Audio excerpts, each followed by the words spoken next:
Hey everyone, Bill Parish here from GTT Audio, and welcome to the channel today. Well, last week I took you around talking about preamplifiers and showed you a whole host of AudioNet preamplifiers, all the different configurations, and even showed their phono stage. And during that time, I mentioned the Mola Mola preamplifier, and that it was so feature rich and special that we should probably do an entire episode on it. Well, that's what I'm going to do today. And here it is. It's the Mola Mola Makua preamplifier. This thing is phenomenal. Phenomenal. First of all, I mean, look at the aesthetics on it. You see the wave. In the back here, here's a DAC module. You've got a grounding post. You've got 5 sets of balanced inputs, 5 sets of RCA inputs, 2 pairs of XLR outputs. You've got a switch on here that will switch between the RCAs and the XLRs. There's an RS-232 jack for Crestron, Control 4, Savant, Elon, any of those, any RS-232 remote. It's got 4 DC trigger outs, really cool. It's a Roon endpoint. If you go with the DAC module, USB input, you've got XLR, and you have optical. So let's get it back here. Hopefully you can still see it. You've got 1, 2, 3, 4, 5, 6 presets on the front. Comes with a remote control. So beautiful looking box.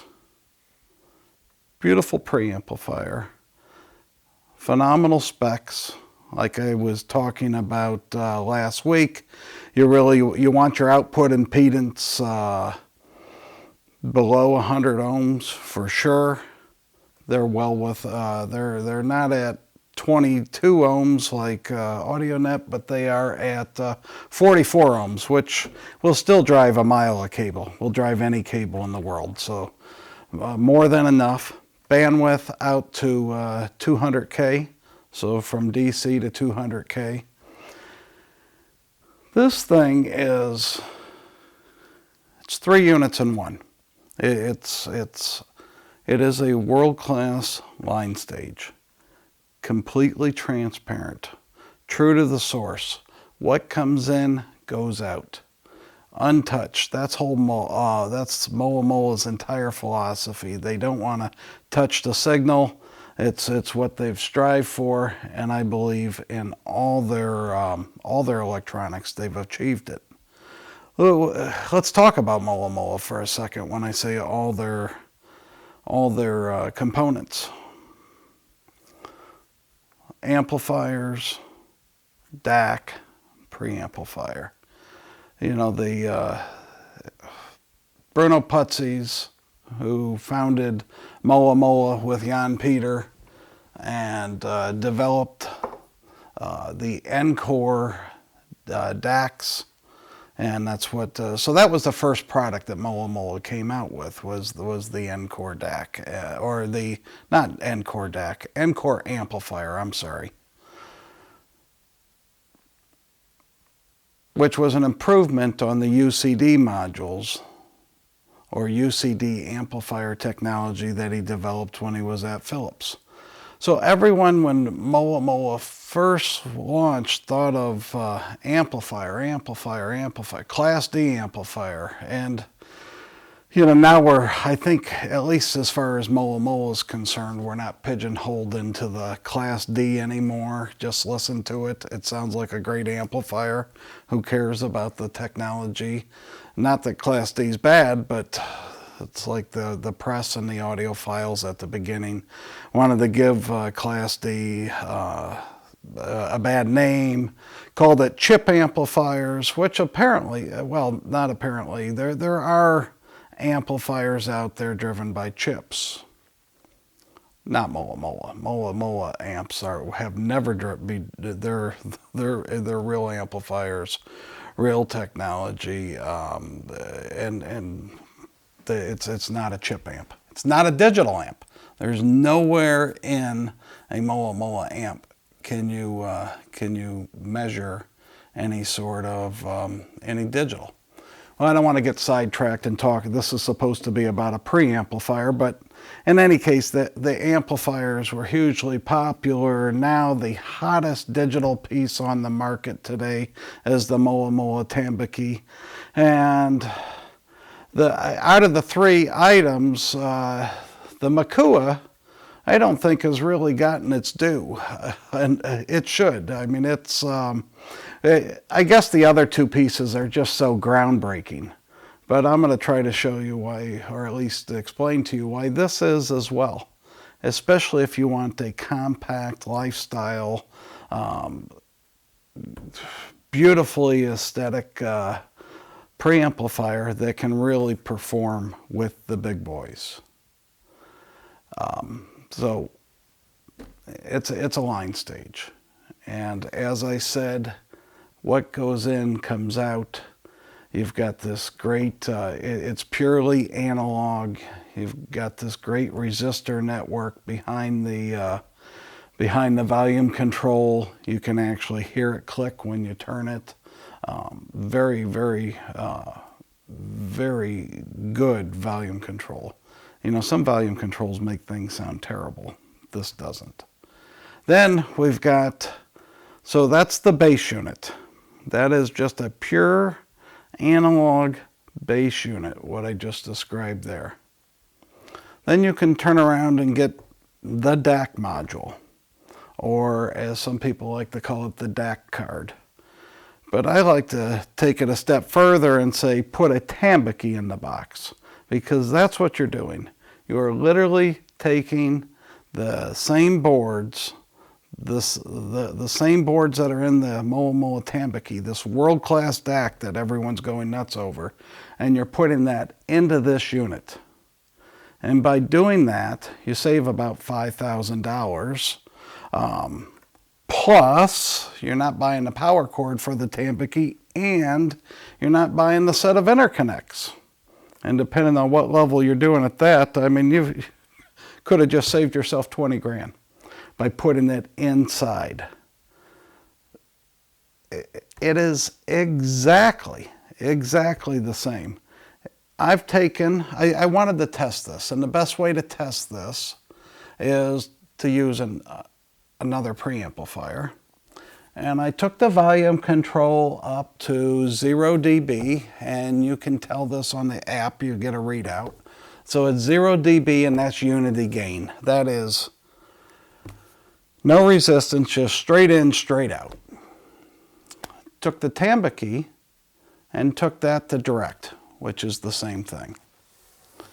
Connected it into an external preamplifier through speakers, you know, amplifier speakers, and I'm telling you, switching back and forth, same cables, same power cords, everything the same, a true apples to apples comparison, and there was no difference. They sound identical. So it shows that this doesn't have a signature or a footprint. It also shows that the DACs are the same. So you can have it as a line stage, plug in all your analog sources. You can also get that DAC card or put the Tambaqui internally, and now you've got all your digital sources. And then that leaves us to phono, and the phono stage, where most good phono stages have to be external boxes. And then most internal phono stages are a little board, an afterthought, and not very good at all. Now, there's some exceptions to that, but most of them are really piss poor. I mean, just horrible. Not these guys.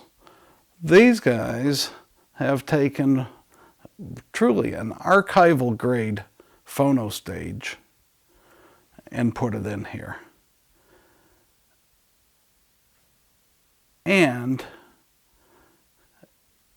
every single input can be routed through the phono stage. And all the switching is done analog. But theoretically, you could have 12 turntables connected to this. And each one can have its own loading, its own gain. Each one can be set up differently. And it's just a matter of how you press it. Well, you have 6 presets, so 6 at a time, but you could do 12 connected at once, but you would have 6 active. But that is that's truly amazing. So you could have 6 turntables or 6 tone arms to it. You can have all your digital into it and into a single box. Also on that phono stage, there's been a few phono stages out there over the years that allow you to adjust the equalization curve. I mean, we all know after 1970, the standard was RIAA. RIAA was the equalization curve that all the studios adopted. But prior to that, every studio, every record label had their own equalization curve. I mean, it's maddening. And there's not huge differences, but there are differences. And there's been some phono stages out there, some super expensive ones that cost like $100K more or more, that allow you to choose the Decca curve, that allow you to the Columbia curve, the RCA curve, the Mercury curve. They give you 4. Maybe there's a couple that'll give you 5 or 6. These guys give you 72. 72 equalization curves. It is, again, it comes with an app. It comes with a hard remote as well, but comes with an app. You just, on your iPhone, you pull it up. You can scroll through to the record that you want, the label, you press that, and instantly all the changes take place, and it's all done in the analog domain. You can hear the relays clicking away, adjusting itself. It's truly phenomenal.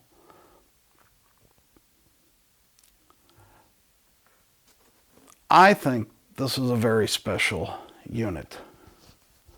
And I just told you what makes it even more special is what you can get these world-class DAC, a world-class phono stage in the same box. Of course, all that adds to the price, but the base units, well, everything is quite affordable. Just like the AudioNet, which the AudioNet's truly a value at its price point. In fact, that's one of my taglines. I mean, right from the very beginning, anything we ever carried, we wanted it to represent a value in the marketplace. And I think the AudioNets fight at about twice their weight. And I think the Mola Mola Makua does as well. So many of you are going to call me and say, so I'll get it out right now. You're going to ask me, Bill, what's better, the Makua or the AudioNet? The Makua or the AudioNet? I can hear the phone ringing now. And the answer is they're all priced appropriately. So that pre-1 G3 of the AudioNet, phenomenal preamplifier. This is 50% more, and I'll call it 50% better. But then you look at the pre-G2, twice the price. Not twice as good, but it's better. It's better. So, you know, they're priced appropriately, fellas. Whatever you get, you're going to get a value at its price point. That's for sure. But as far as asking me what's better. I mean, if you really want to know the differences, come on in, make an appointment, come on in. We'll stack them next to each other and we'll let you listen. And you make the choice. Well, this was shorter than the previous episode, but I think that's good. I don't want to hold you up too much. We appreciate you tuning in. If you like the video, please like, share. If this is the first time you're watching, subscribe and comment below. And we'll see you in 2 weeks.